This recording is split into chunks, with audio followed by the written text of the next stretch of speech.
আর যেসব মানুষ মারা গিয়ে তাদের নিয়ে যে এই পাথরে জাউলি দিয়ে ধান বা গাদা দেয় না, হ্যাঁ ওইভাবে গাদা দিয়ে গেল। চাচা হচ্ছে সেই ট্রেন অ্যাক্সিডেন্টের একজন সাক্ষী। 1979 শুক্রবার দিন। শুক্রবারের দিন ছিল এটা।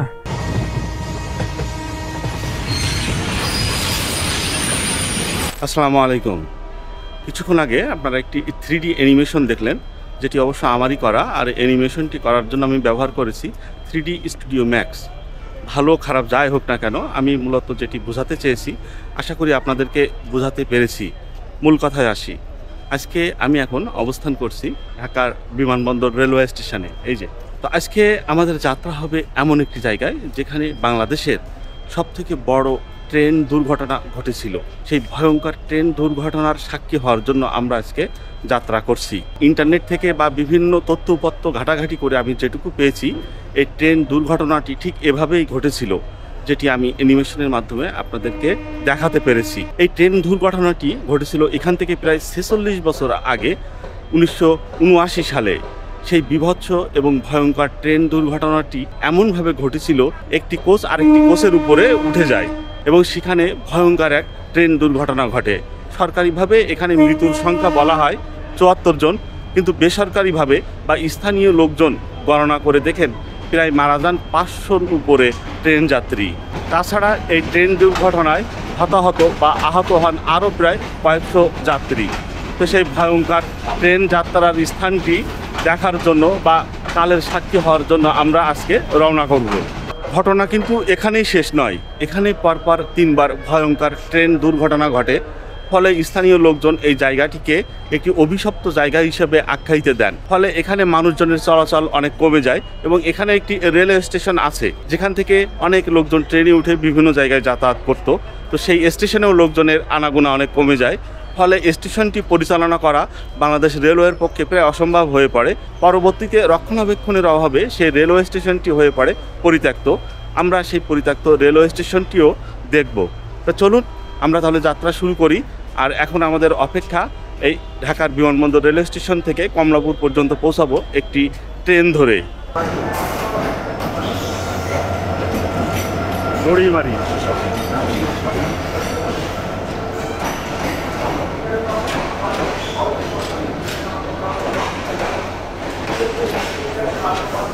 আমরা চড়ে বসলাম এই বুড়িমারি এক্সপ্রেস ট্রেনে, যেটি দিয়ে আমরা যাচ্ছি এই ঢাকার বিমানবন্দর রেলওয়ে স্টেশন থেকে কমলাপুর বা ঢাকা রেলওয়ে স্টেশন পর্যন্ত।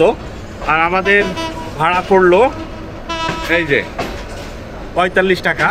এই বিমানবন্দর রেলওয়ে স্টেশন থেকে কমলাপুর পর্যন্ত দূরত্ব 18 কিলোমিটার, অর্থাৎ প্রতি কিলোমিটার ভাড়া পড়ছে 2.5 টাকা করে।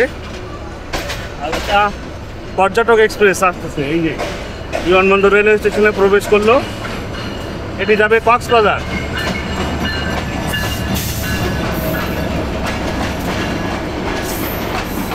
আরেকটি বিষয় হচ্ছে, আমরা যেখানে যাচ্ছি অর্থাৎ এই দুর্ঘটনা কবলিত এলাকা বা যেখানে যে ভয়ঙ্কর ও বিভৎস ট্রেন দুর্ঘটনাটি ঘটেছিল, এটির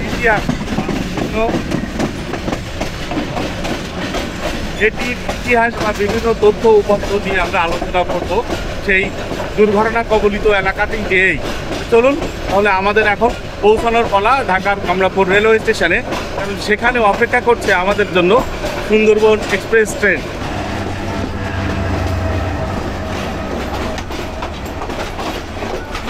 আরামার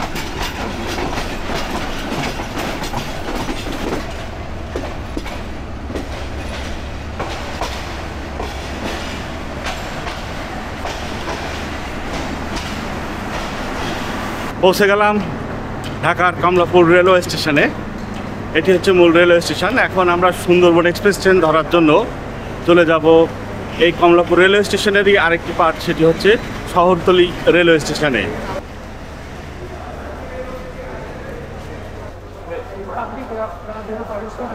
এই হচ্ছে শহরতলি প্ল্যাটফর্ম, আর এই হচ্ছে 14 নম্বর প্ল্যাটফর্ম। আমরা এখন এই ভিতরে প্রবেশ করলাম। আর এই যে আমাদের সামনেই দেখা যাচ্ছে সুন্দরবন এক্সপ্রেস ট্রেন দাঁড়িয়ে আছে 14 নম্বর প্ল্যাটফর্মে। এই হচ্ছে সুন্দরবন এক্সপ্রেস ট্রেন। এই সুন্দরবন এক্সপ্রেস ট্রেন নিয়ে কিন্তু আমার অনেক ভিডিও করা আছে। আসলে ঢাকা থেকে যদি আপনি সকালবেলায় ফরিদপুর, রাজবাড়ী, কুষ্টিয়া, চুয়াডাঙ্গা এদিকে যেতে চান, তাহলে আপনার কাছে একটি অপশান, সেটি হচ্ছে সুন্দরবন এক্সপ্রেস। সুতরাং আমি যখনই সকালবেলায় ঢাকা থেকে এই ফরিদপুর, রাজবাড়ী, কুষ্টিয়া, চুয়াডাঙ্গার দিকে যেতে থাকি, তখন এই ট্রেনেই যাওয়া পড়ে, এর বাইরে আর কোনো অপশান আসলে নেই। আজকে সুন্দরবন এক্সপ্রেস ট্রেনের লোকো 66, 22, বিপি 32। আমার পিছে দাঁড়িয়ে আছে আমাদের সেই কাঙ্ক্ষিত সুন্দরবন এক্সপ্রেস ট্রেন, যেটি দিয়ে আমরা যাত্রা করব এই ঢাকার কমলাপুর রেলওয়ে স্টেশন থেকে চুয়াডাঙ্গা পর্যন্ত, এবং আমাদের সেই দুর্ঘটনা কবলিত এলাকা সেটি আমরা দেখব এবং সেটির তথ্য সম্পর্কে জানার চেষ্টা করব এই সুন্দরবন এক্সপ্রেস ট্রেনের মাধ্যমে পৌঁছানোর পরে। আর এই সুন্দরবন এক্সপ্রেস ট্রেনে ঢাকা থেকে চুয়াডাঙ্গার ভাড়া পড়েছে শোভন চেয়ারে 465 টাকা, আর দূরত্ব 268 কিলোমিটার, আর সময় লাগবে 4 ঘন্টা 27 মিনিটের মতো। ছেড়ে দিল আমাদের ট্রেন এই কমলাপুর রেলওয়ে স্টেশন থেকে, আবার থেমেও গেল। এদিকের পরিস্থিতি এরকম। এখন বাজলো 8টা 3, মোটামুটি সঠিক সময়ে ছাড়লো আর কি আমাদের ট্রেন।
রাজবাড়ী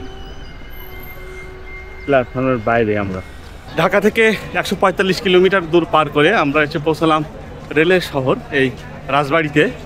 এখন বাজে 10টা 44, তাহলে 2 ঘন্টা 44 মিনিট সময় লাগলো এখানে আসতে। আর এখানে ট্রেন বেশ কিছুক্ষণ থামবে, কারণ রাজশাহী থেকে আসতেছে মধুমতি ঢাকাগামী, তার সঙ্গে একটা ক্রসিং আছে, তো সেজন্য ট্রেনটি এখানে দাঁড়িয়ে আছে।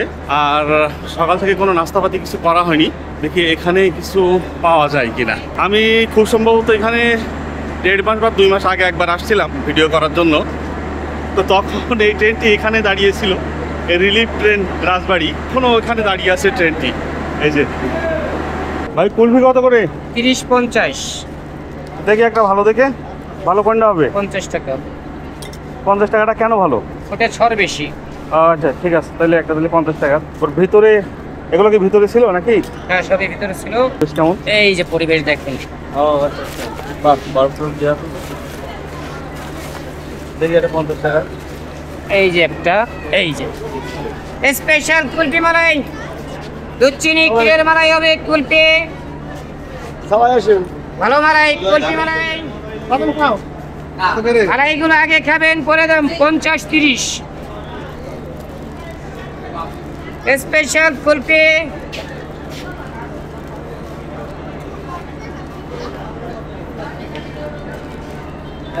এই সেই কুলফি, এটা বিখ্যাত এতদা অঞ্চলের কুলফির জন্য মূলত কুমারখালী বিখ্যাত। এখানেও হয়তো সবাই শিখছে, এখানকার কারিগররা হয়তো আসছে এখানে। একটু খেয়ে দেখি।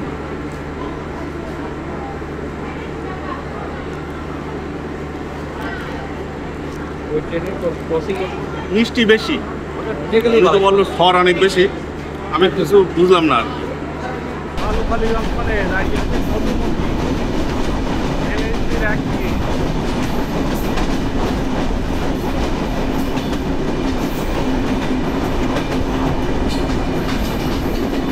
মধুমতি আজকে লেট, তার কারণে রাজবাড়িতে ক্রসিং হয়নি, আমাদের ট্রেন তাড়াতাড়ি ছেড়ে দিচ্ছিল।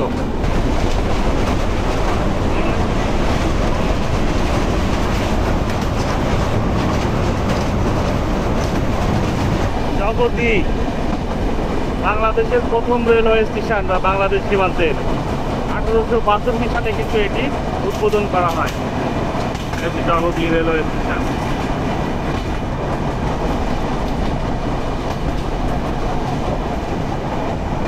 পোড়াদা জংশন সামনে, প্ল্যাটফর্ম কি পাবে? আমরা পৌঁছে গেলাম বাংলাদেশের ইতিহাসে প্রথম জংশন পোড়াদা জংশনে। পোড়াদা রেল স্টেশনটি প্রথম উদ্বোধন করা হয় 1862 সালে। ঠিক এর 16 বছর পরে অর্থাৎ 1878 সালে এই পোড়াদা জংশন হিসেবে ঘোষণা করা হয়। এই যে এদিক থেকে আবার ঢাকা থেকে আসা যায়। মূলত এটা হলো ঈশ্বরদী থেকে। এখন এইটুকু ডাবল লাইন।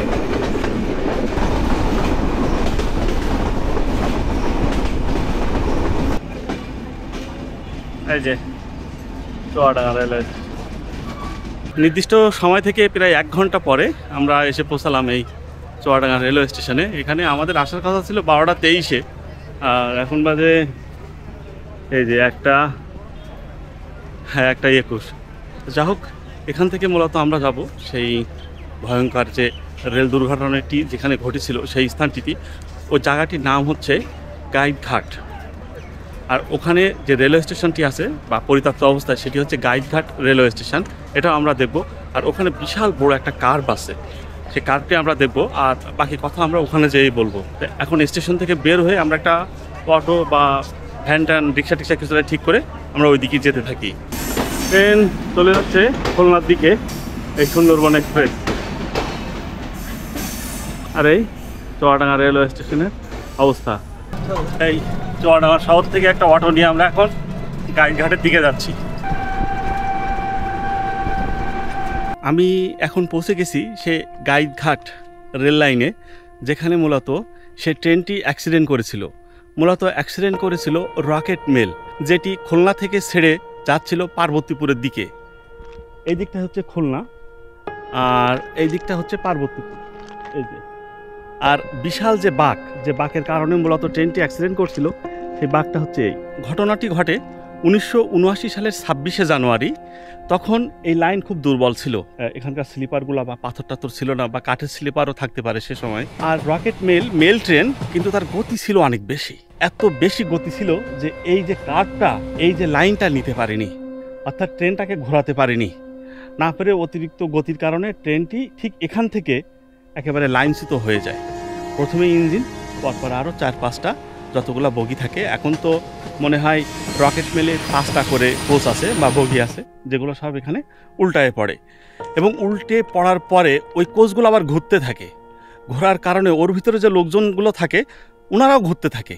ফলে ট্রেনের মধ্যে যে সিটগুলো থাকে বা রডগুলো থাকে বা যে র্যাকগুলো থাকে, সেখানে কারোর মাথা, কারোর পা, এগুলো বাড়ি খেয়ে একেবারে ওই জায়গায় অনেকেই মারা যায় এবং অনেকেই আহত হন। সরকারিভাবে সব জায়গায়, আদি যুগেও ছিল, হয়তো এখনও আছে, সরকারিভাবে সবসময় খারাপ জিনিসকে কম দেখানো হয়। তো সেক্ষেত্রে মৃত্যুর সংখ্যা 74 জন ধরা হয়। তবে স্থানীয় লোকজন এসে ওই মৃত মানুষদেরকে, ওই অসুস্থ মানুষদেরকে টেনে বের করে ওই রকেট মেলের কোচ থেকে। তো ওনারা গণনা করে দেখে এটা 500-র উপরে। তো বুঝতেই পারছেন, আর আহত হয় আরও শতাধিক। তো সে ভয়ঙ্কর ট্রেন দুর্ঘটনার স্থানটিতে আমি এলাম। আর পরিত্যক্ত রেলওয়ে স্টেশনটার সামনে, ওখানেও যাব, আমি আপনাদেরকে দেখাবো। তো এই ঘটনার পরে এখানটাতে একটি স্মৃতি স্তম্ভ তৈরি করা হয় এবং প্রতি বছর চুয়াডাঙ্গাবাসী 26শে জানুয়ারি এই গাইডঘাট যে দুর্ঘটনাটি হয়েছিল এটিকে স্মরণ করে বিভিন্ন ধরনের অনুষ্ঠান ওনারা করে থাকেন। আর চুয়াডাঙ্গার জেলা প্রশাসক মহোদয় একটি স্মৃতি স্তম্ভ এই ঠিক দুর্ঘটনা কবলিত এলাকাটিতে তৈরি করেছিলেন।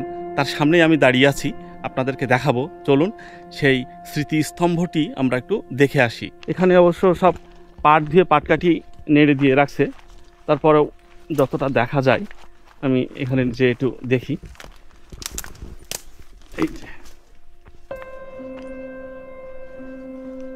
এই উপরে আরবিতে লেখা আছে, ঠিক পড়া যাচ্ছে না সব কিছুই। এখন মূল বিষয়টা হচ্ছে এই। আর এদিকে হেলে পড়ছে, জিনিসটা ভেঙেও পড়তে পারে, রক্ষণাবেক্ষণের অভাব হয়তো। এই যে ব্যাক সাইডটা এরকম। তো চলুন এখন আমরা সেই গাইডঘাট রেলওয়ে স্টেশনটি দেখে আসি। এখানে কিন্তু পরপর একবার না, অন্তত 3বার ভয়ঙ্কর ট্রেন দুর্ঘটনা ঘটে। ফলে এই এলাকার লোকজন জায়গাটিকে কিন্তু অভিশপ্ত হিসেবে অভিহিত করেছেন, যার ফলে ওই ট্রেন স্টেশনে লোকজন এরপরে আর আসতো না বা এদিকে লোক চলাচল কমে যায়। আশেপাশে কিন্তু কোনো রাস্তা নেই, একেবারে পুরো মাঠের উপরে। এখানে আসতে হলে আপনাকে হেঁটে আসতে হবে ওই গাইডঘাট রেল স্টেশনের ওই দিক থেকে। এখানে কোনো যানবাহন আসবে না একমাত্র ট্রেন ছাড়া। তো বুঝতে পারছেন কেমন একটা মাঠের মধ্যে একটা বেশ মানে বিল বা মাঠের একটা মাঝখানের দিকে এটির অবস্থান। তো চলুন আমরা এখন এই গাইডঘাট যে পরিত্যক্ত রেলওয়ে স্টেশনটাকে দেখি। এই গাইডঘাট ট্রেন লাইনের এখানে ঘুরতে এসে একজন দাদুকে পেলাম, বৃদ্ধ উনি নাকি এই ট্রেন যখন অ্যাক্সিডেন্ট হয়েছিল সে সময় উনি দেখতে এসেছিলেন। উনি নাকি তখন ক্লাস 9-এ পড়ে। তা ওনার সঙ্গে একটু কথা বলি, দেখি উনি আসলে ওই মুহূর্তে কি দেখেছিলেন, কি অবস্থায় ছিল এই জায়গাটি। আসসালামু আলাইকুম চাচা। ওয়ালাইকুম আসসালাম রহমতুল্লাহ। আপনার নাম কি চাচা? আমার নাম মোহাম্মদ আলিহিম। মোহাম্মদ আলিহিম। আলিহিম। আচ্ছা, আপনি কি জানেন যে এখানে খুব অনেক আগে 1979 সালে একটা ট্রেন 1979 শুক্রবারের দিন ছিল, এটা ট্রেন অ্যাক্সিডেন্ট হয়েছিল একটা বিরাট আকারে। তখন আপনার বয়স কত ছিল বা তখন আপনি কেমন ছিলেন? ক্লাস 9 পড়ি। 9-এ পড়ি। আপনার বয়স তাহলে কেমন ছিল? ওই 16-17 এরকম এরকম হবে বা 20 বছর এরকম হবে, তার একটু কম হবে যদি ক্লাস 9-এ পড়েন। আচ্ছা বলেন তো আসলে কি ঘটনা ঘটছিল আর আপনারা কখন জানতে পারলেন, কিভাবে জানতে পারছিলেন এটা? ট্রেনটা চলতে একটার সময়, বেলা একটার সময় যেত। একটার সময় মানে হঠাৎ করে শব্দ হওয়ার পরে। কেমন শব্দ হলো? বিকট আকারের শব্দ। সেখান থেকে তো যানবাহন ছিল না, কিছু ছিল না, খুব কম। গ্রামের মানুষ যখন বিরাট শব্দ হইতে পারে, মানুষ ছুটে ছুটে আসে, এসে ওই ইঞ্জিন বাইরে একদম খাদের ভিতরে চলে গিয়ে। কোন দিকে পড়ছিল এটা? এই পশ্চিম সাইডে। এই পশ্চিম সাইডে। আচ্ছা, তারপরে দুটো বগি পড়ে গেল। কয়টা বগি পড়ে গেছিল? 2-3টে পড়ে গেল। 2-3টা পড়ে গেছিল। আর কিছু বগির উপরে উঠে গেল। বগির উপরে উঠে গেছিল। আচ্ছা। আর কিছু পেছনে গিয়েছিল। তারপরে আমরা এসে মূলত এসে দেখি পরে ওই পুলিশ চলে গেলো। সেখানে তো ছোট মানুষ, 12-14 বছর বয়স, 18 বছর হবে না। যাই হোক, সেখানে পুলিশ দেখে তো মানুষ ডরাইতো। এসে পরে মানুষ কেউ বলছে পানি খাবো, কেউ বলছে আছে বাঁচাও। তখন কি ট্রেনের মধ্যে ছিল লোকজন? ট্রেনের মধ্যে কিছু লোকজন আটকা পড়ে গেল, চাপা পড়ে গেল, তারা ছিল। আর যেসব মানুষ মারা গেল তাদের নিয়ে যে এই পাথরে জাউলি দিয়ে ধান বা গাদা দেয় না, ওইভাবে গাদা দিয়ে গেল। গাদা দেওয়ার পরে তারপরে কতজন মারা গেছিল আপনার ধারণা? অনেক মানুষকে। ওই সময় তো মানুষ আছে খুলনায় দিয়ে সবই আছে, ট্রেনে আসছে। সেখানে তো বাসের এত যোগাযোগ কমিশন ভালো ছিল না। কিছু মানুষ রেল দিয়ে হেঁটে যাচ্ছিল, যার ব্যাগ নিয়েছে 5টা ব্যাগ ঘাড়ি কিনে চলে যাচ্ছিল। টাকা পয়সা তো ওই সময় আছে, ট্রেনে চলাচল হইতো। মানুষ তো এত ব্যাংকের সঙ্গে এইভাবে অনলাইন ছিল না। তাহলে লুটপাটও হয়েছিল। হ্যাঁ। এবং বেশি করে গাড়ির যাত্রীরাই বেশি নিয়েছে। ও আচ্ছা, ওর ভিতরে যে যাত্রী। আপনারা আমরা কিন্তু ইন্টারনেটে দেখলাম যে প্রায় 500-র মতো লোক মারা গেছিল। আসলে কি এরকম হবে? হয়তো বা হতে পারে। আপনি তো বলছেন যে ধান গাদা মতো করে গাদা দিয়ে গেল এবং কারফিউ দিয়ে গেল, এখানে আসতে দিয়ে গেল। আচ্ছা, কারফিউ হয়েছিল। জি। পরের দিন ওই লোকটক তুলে নিয়ে যাওয়ার পরের দিন হেলিকপ্টার এলো। হেলিকপ্টার আসলে সেখানে আমরা এসে দেখছি। তার আগে তো কেউ বলছে পানি দাও। আমি এসে একটা কমলা লেবু পেয়েছি। ওই কমলা লেবুটা নিয়ে মনে করছে বিরাট কমলা লেবু। আচ্ছা। তারপরে কমলা আগে যাচ্ছে, একজন বলছে আমার বাচ্চা পানি খাবো, সেবার কমলা ফেলি। মায়া তো একটা আলাদা আছে, যতই ছোট হই, কারণ আমার তো একটা ভিতরে দয়া মায়া আছে। অনেক মানুষ মরেছে এবং অনেক ক্ষয়ক্ষতি হয়েছে। আর ওই ট্রেনটা প্রকৃতিপক্ষ আছে, কেউ ফেলেনি। ওই ট্রেনটা আছে খুব সম্ভব খালাসিরা আছে আগে লাইন জোড়া দিত, বুঝেছেন? আচ্ছা। ওই সময় হয়তো জোড়া দিচ্ছে, ওই ড্রাইভার হয়তো লাল ফলো করে এমনি ব্যাগকে এটা করে মাঠ বলে, বুঝেছেন? এই জায়গাটা ব্যাগ লাইন ছোট হয়ে ট্রেনটার ভিতরে বাইরে। আচ্ছা, ঠিক আছে।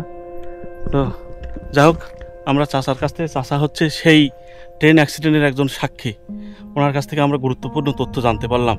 আমরা চাচাকে অনেক ধন্যবাদ জানাচ্ছি এবং আমার দর্শকরা ওনারা আমার চাচার শরীর এখন খুবই খারাপ আছে, অসুস্থ আছেন, ওনার জন্য দোয়া করবেন উনি সুস্থ হন এবং আরোগ্য লাভ করেন। আচ্ছা, আমি এখন পৌঁছে গেছি সেই পরিত্যক্ত গাইডঘাট রেলওয়ে স্টেশনের সামনে। এখন আমি আছি, এই হচ্ছে ট্রেন স্টেশন। তো ভিতরে যদি প্রবেশ করি, শুধু কাঠামোটাই আছে, দরজা জানলা আসলে কিছুই নেই।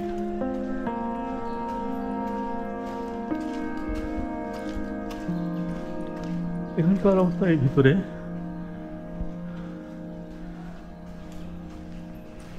এই অবস্থা। এখানে একটা রুম আছে, সব নোংরা এখানটায়। আরে একটা না দেখাই, আমরা যদি দিকে বের হই, এই তো চলুন এখন আমরা তাহলে চুয়াডাঙ্গা রেল স্টেশনে ফিরে যাই। ঢাকায় যাওয়ার উদ্দেশ্যে বেনাপোল এক্সপ্রেস ধরে। অবশেষে আমরা আবার এসে পৌঁছালাম এই চুয়াডাঙ্গা রেলওয়ে স্টেশনে। আজকের যে ভ্রমণ তো না, আসলে একটি দুর্ঘটনা, বীভৎস দুর্ঘটনার সাক্ষী হওয়ার জন্য আমরা আজকে আসছিলাম এই চুয়াডাঙ্গাতে। গাইঘাট যে রেল দুর্ঘটনা সেটি দেখার জন্য। আশা করি সেখানকার অবস্থা, বর্তমান পরিস্থিতি এবং একজন যিনি জীবিত আছেন এখনও এই রেল দুর্ঘটনার সাক্ষী হিসেবে, তো ওনার সাক্ষাৎকারটাও আপনাদেরকে দেখালাম। উনিও বেশ অনেক কিছু শেয়ার করলো। তো আমার তথ্যের সাথে ওনার তথ্যও কিন্তু অনেক মিল ছিল। তো সর্বোপরি আজকের এই ভিডিওটি আপনাদেরকে সুন্দরভাবে দেখাতে পেরেছি বলে আমি মনে করি এই গাইঘাট রেলওয়ে স্টেশনের সেই ভয়াবহ এবং বীভৎস দুর্ঘটনা। তো এই ধরনের ভিডিও আমি সামনে আরও নিয়ে আসবো। আপনাদের যদি ভালো লাগে তাহলে অবশ্যই কমেন্টসে জানাবেন যে এ ধরনের ভিডিও আরও দেখতে চান কিনা। তো এখনই বেনাপোল এক্সপ্রেস আসবে বেনাপোল থেকে ঢাকার উদ্দেশ্যে, সেটিতে উঠে আমি ঢাকাতে চলে যাব। তো আর এই ভিডিও আজকে আর দীর্ঘায়িত করবো না। তো আজকের এই ভিডিওটি এখানেই শেষ করছি। তো আজকের এই প্রচেষ্টা এবং পরিশ্রম যদি আপনাদের ভালো লেগে থাকে তাহলে অবশ্যই আমার চ্যানেলটি সাবস্ক্রাইব করবেন, ফেসবুক থেকে দেখলে ফলো করবেন, লাইক, কমেন্টস এবং শেয়ার করবেন। আপনারা ভালো থাকুন, সুস্থ থাকুন এবং পরবর্তী ভিডিওর জন্য অপেক্ষা করুন। আল্লাহ হাফেজ। আর আমি বিদায় নিচ্ছি এই গাইঘাট সেই ভয়াবহ দুর্ঘটনা দেখিয়ে চুয়াডাঙ্গা রেল স্টেশন থেকে।